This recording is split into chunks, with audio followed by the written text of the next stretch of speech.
പലപ്പോഴും വാർത്തകളിലേക്ക് നയിക്കുന്നത് മീമുകളാണെന്ന് പലരും പറയുന്ന കാലത്താണല്ലോ നമ്മൾ ജീവിക്കുന്നത്.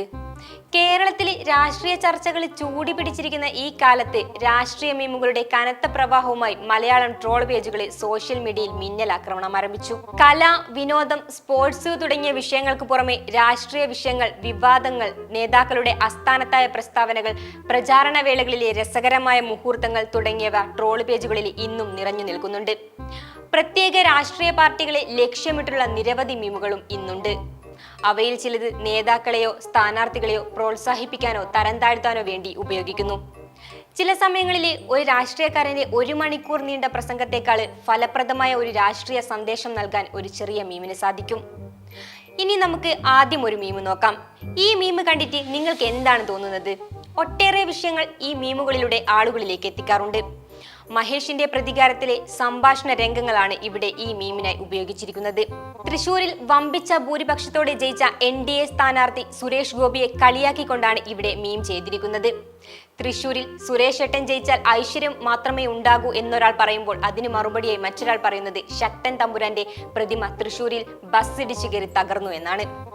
സുരേഷ് ഗോപി വരുന്നത് കൊണ്ടാണ് ഇങ്ങനെ നടന്നത് എന്ന് പറഞ്ഞുകൊണ്ട് സുരേഷ് ഗോപിയെ ട്രോളുകയാണ് ഇവിടെ. ഇനി രണ്ടാമത്തെ മീം ഒന്ന് നോക്കാം. സുരേഷ് ഏട്ടൻ മത്സരിക്കുന്ന സമയത്ത് സെലിബ്രിറ്റികളും സഹപ്രവർത്തകരും അദ്ദേഹത്തെ പ്രോത്സാഹിപ്പിച്ചുകൊണ്ട് ഒന്നും തന്നെ പറഞ്ഞില്ല.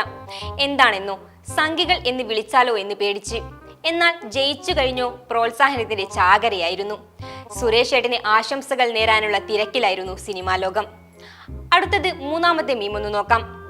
അണ്ണൻ തമ്പിയിലെ സംഭാഷണ രംഗമാണ് ഇവിടെ മീമിനായി ഉപയോഗിച്ചിരിക്കുന്നത്. രാജീവ് ചന്ദ്രശേഖർ പൊതുപ്രവർത്തനം അവസാനിപ്പിക്കുന്നു എന്നൊരു പോസ്റ്റ് പങ്കുവച്ചത് എല്ലാവർക്കും അറിയാമല്ലോ.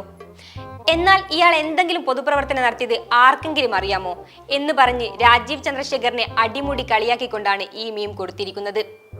ഇനി നാലാമത്തെ മീം പരിചയപ്പെടാം.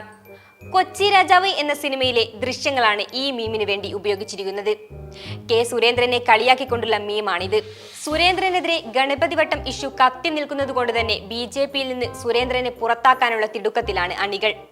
അതുകൊണ്ട് തന്നെ സുരേന്ദ്രനെ അടപടലം കളിയാക്കിക്കൊണ്ടാണ് ഇത് ചെയ്തിരിക്കുന്നത്. ഇനി അഞ്ചാമത്തെ മീം നോക്കാം.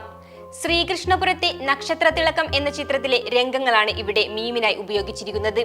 സുരേഷ് ഗോപിയെ കളിയാക്കിക്കൊണ്ടാണ് ഈ മീം ചെയ്തിരിക്കുന്നത്. സംഘിയുടെ വീട്ടിൽ നിന്നുള്ള സംഭാഷണ രംഗങ്ങളാണ് ഇത്. സഹമന്ത്രി സുരേഷ് ഗോപിയാണെന്ന് പറയുമ്പോൾ ഞെട്ടുന്ന സംഘികളെയാണ് ഈ മീമിൽ കാണുന്നത്.